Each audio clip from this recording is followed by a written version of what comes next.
Hey there, AP Stats students. We are taking notes today on two new hypothesis tests. One is called the homogeneity test and one is called the independence test.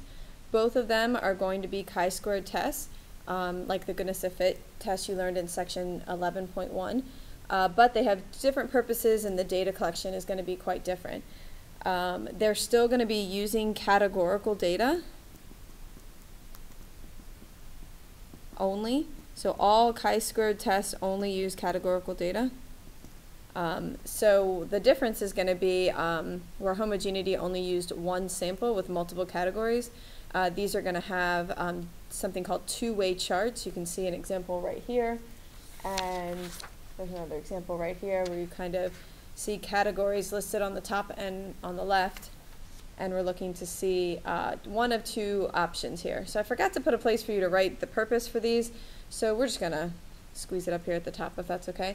The homogeneity test is used to see if two or more samples, or let's say groups, have the same distribution. So this is actually telling you what our null hypothesis is going to be for a homogeneity test. Your null hypothesis is supposed to be a very dull statement and doesn't really say that there's anything special going on or anything different happening. So the homogeneity test, the root word homo means same, and that is what we're going to assume is true from the beginning, that there's no difference between whatever our groups are. But then our purpose for doing the test is to see if there is a difference between the groups. So we'll do an example of that in a sec. The other is called the independence test. We've used the word independence a lot in this course. This is going to specifically be a test to determine, used to determine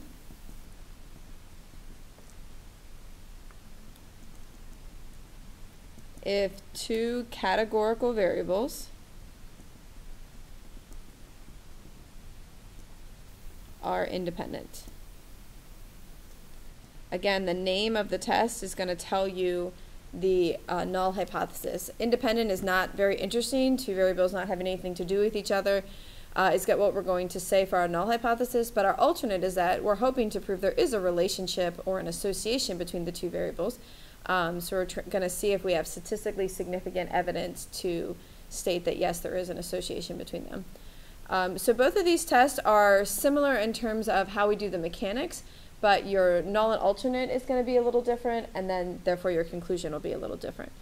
So let's do this first example. It says medical researchers enlist 90 subjects for an experiment comparing treatments for depression. The subjects are randomly divided into 3 groups and given pills for a period of 3 months. Unknown to them, one group received a placebo, the second group got the natural remedy, St. John's wort, and the third group the prescription drug Paxil.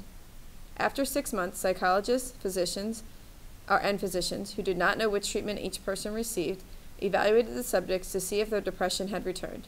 The table summarizes their results. Test an appropriate hypothesis and state your conclusion.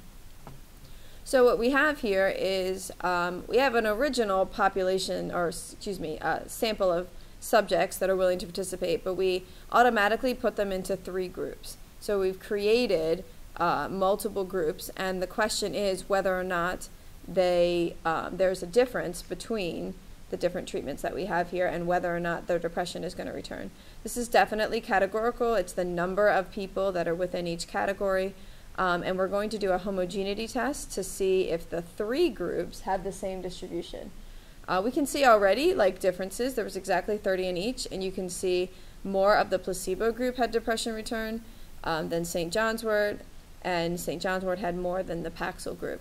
So we see differences already, but is that enough to say there's statistically significant differences and therefore state that the distribution is different for the 3 of them?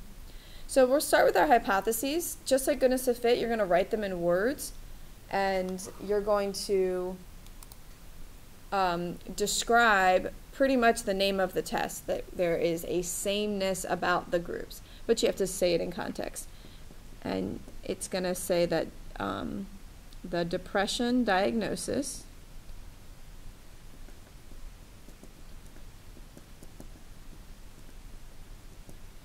is the same for placebo, St. John's wort, and Paxil users. So the root word homogeneity is telling us that we're using the word same for our null. Our alternate, you don't need to be as detailed, you don't have to state the 3 treatments again. It's just that the depression diagnosis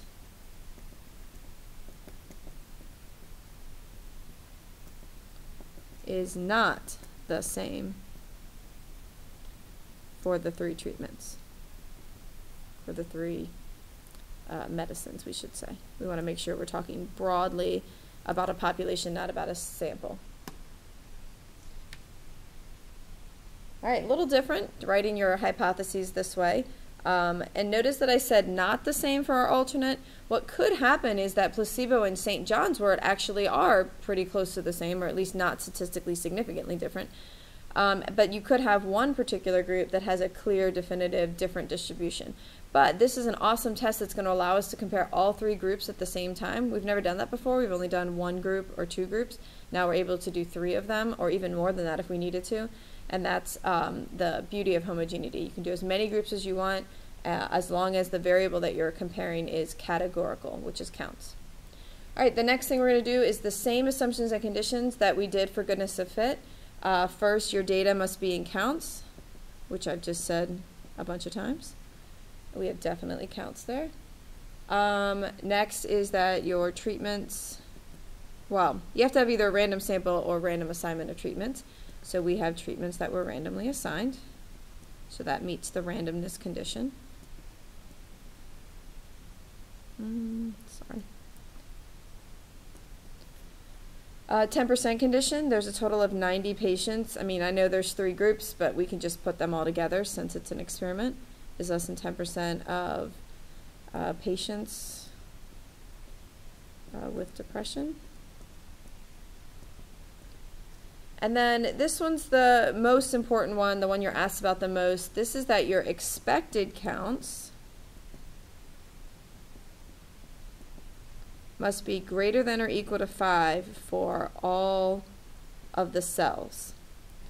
And we can check these first 3 off, but we don't actually have the expected counts yet. So I'm going to show you how to do that. It's a little different than goodness of fit. And if you don't have a calculator like me, please grab one.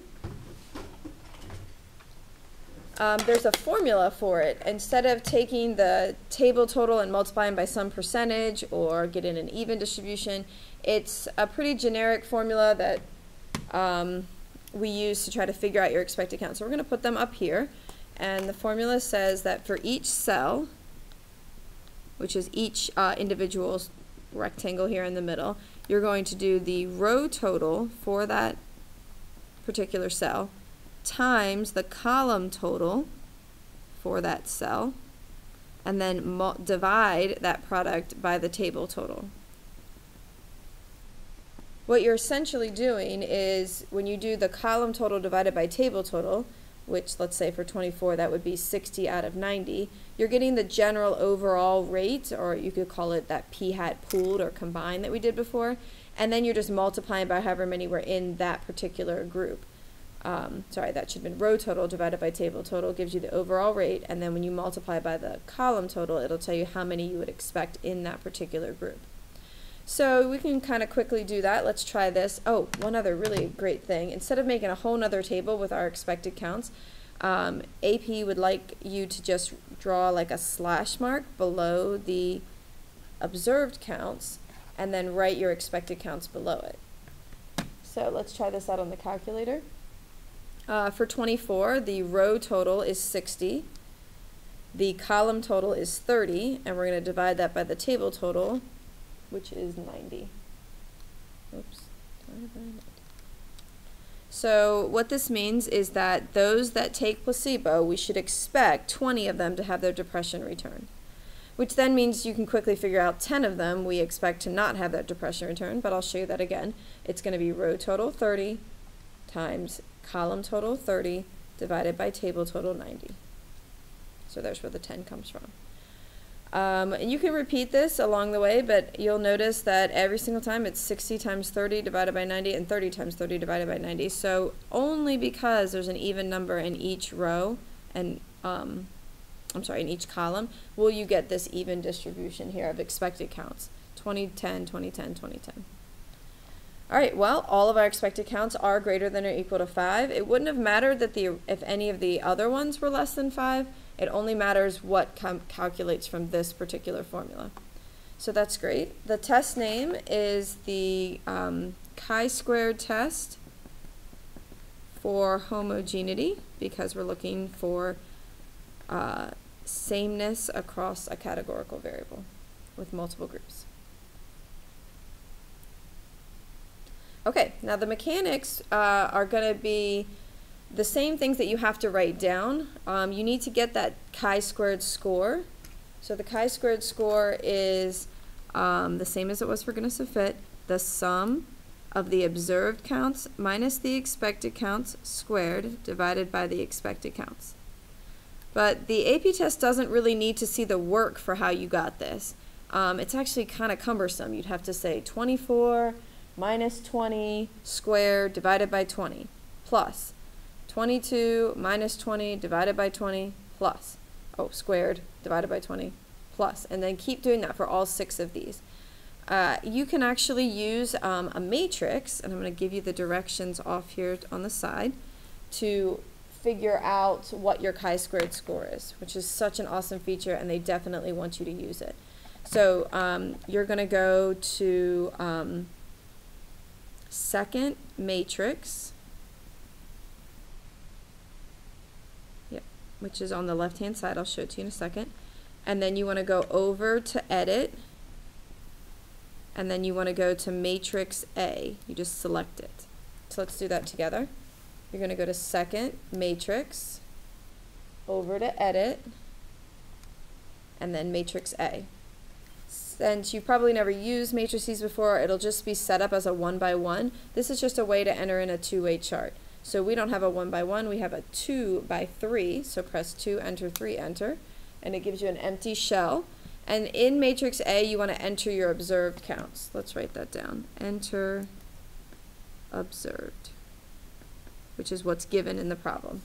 So you're going to put in 24, 22, 14, 6, 8, and 16. You're going to go across the rows and then quit out.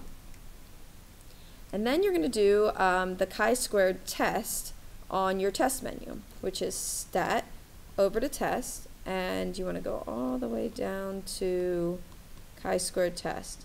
There actually are 2. There's the regular chi-squared test, and there's a goodness of fit test.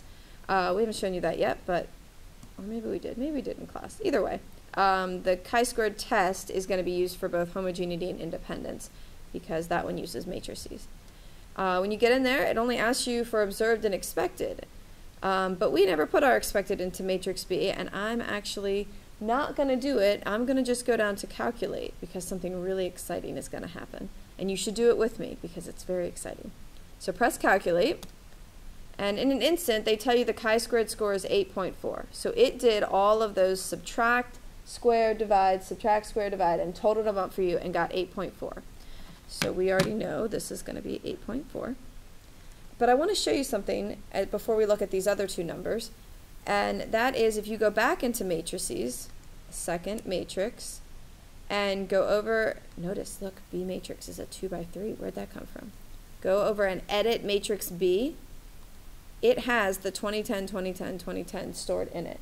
It knows this formula that I just went through really fast with you and does it for you in matrix B.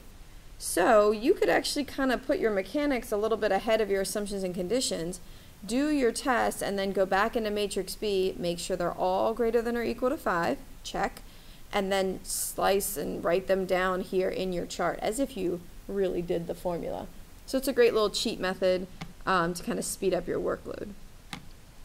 All right, I think we're good to, we want to go to Stat over here, over to Tests, and then you want to go to the chi-squared test, ... not the goodness of fit test.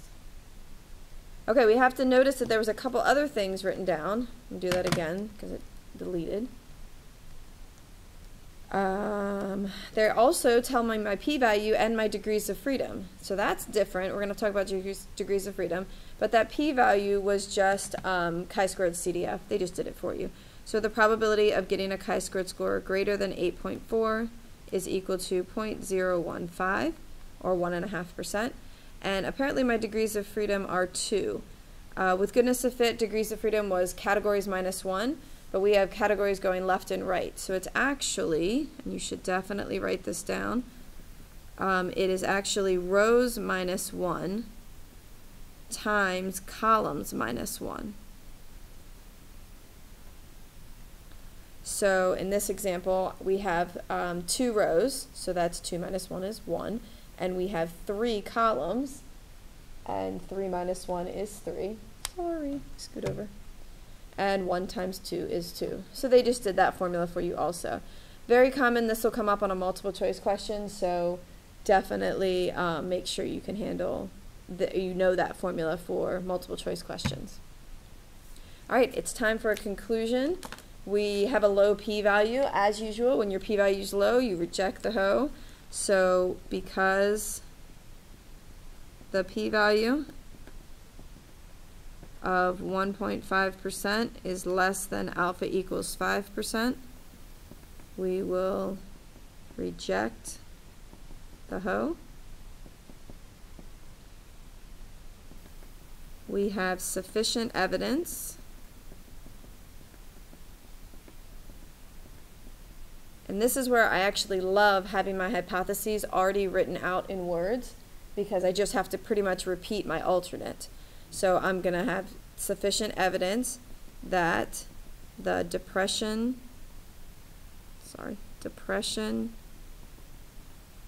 diagnosis is not the same